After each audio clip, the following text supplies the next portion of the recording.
આખી ઘટનામાં એવું હતું કે આજથી માર્ચ એપ્રિલ મહિનાની અંદર હું સાઉદીમાં હતી ત્યારે સ્નેપચેટ થી હું અનંત ચાવડાના થ્રુ ઇમ્તિયાઝ રાવમાં ઉર્ફે લાલાના કોન્ટેક્ટમાં આવી એટલે એ ટાઈમે મને આવી બધી મતલબ નથી ખબર કે એ વ્યક્તિ આવો હશે, શું કરશે, શું નતો કરતો, પણ 2 મહિનામાં એનો રૂપ છે એ બધો સામે આવવા દીધો અને 2 મહિનાની અંદર જ એને મને બતાવી દીધું.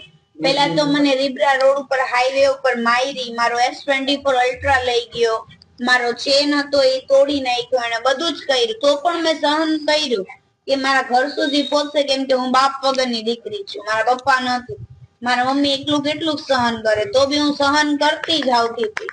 પછી વધી ગયું એનું ક્યારે મારા ઘરની નીચે આવીને ગાડીઓ ઉભી રાખે અને ઉપર જઈને ધમકીઓ આપતો હતો કે તારથી થાય કોઈથી ન થાય. મારા દીકરાને લેવા માટે એ બધા અહીંયા આવ્યા હતા, અનંત ચાવડા અને લાલો ને એ બધા.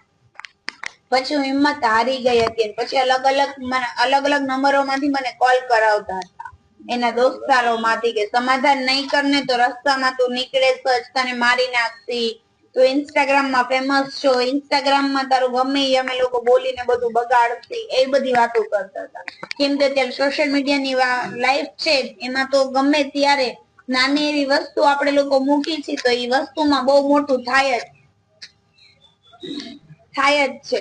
એટલે એની કારણે એ લોકો મને ધમકાવતા હતા, બધું કર્યું, પણ પછી કાંઈ ન થયું તો મેં કેસ કર્યો એના ઉપર. કેસ કર્યો એ છતાં પણ મારા માટે ને 2 દિવસે 4 દિવસે ફોન કરાવતો હતો.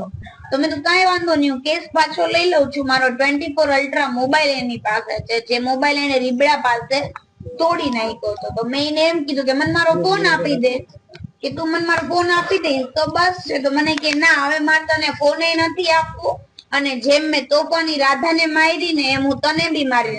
એટલે મારતો કે શું કરતો? હા, મારા ઉપર બી હાથ ચાલાકી કરેલી હતી. તોફાની રાધા એની મને નથી ખબર, પણ મારા ખુદ ઉપર હાથ ચાલાકી કરેલી હતી. હાલતા ચાલતા હાલતી ચાલુ ગાડીએ મને મારી છે. પછી રીબડા પાસે પેટ્રોલ પંપ છે ને, પેટ્રોલ પંપ ની બાજુમાં ખાલી જગ્યા છે, ત્યાં મને પેટમાં લતું મારેલી છે, બધી જગ્યાએ મારેલી છે. કદાચ મને અહીંયા આજે નિશાન બી છે મારા હાથ ઉપર, એને મને મારેલી છે ને.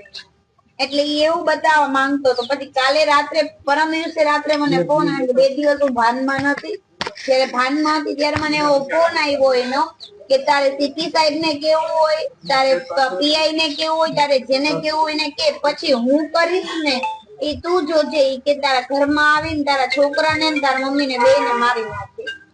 આટલી વાત કહી મારી. તમે પોલીસને ત્યારે ફરિયાદ ન કરી? દવા પીવા? પોલીસને ફરિયાદ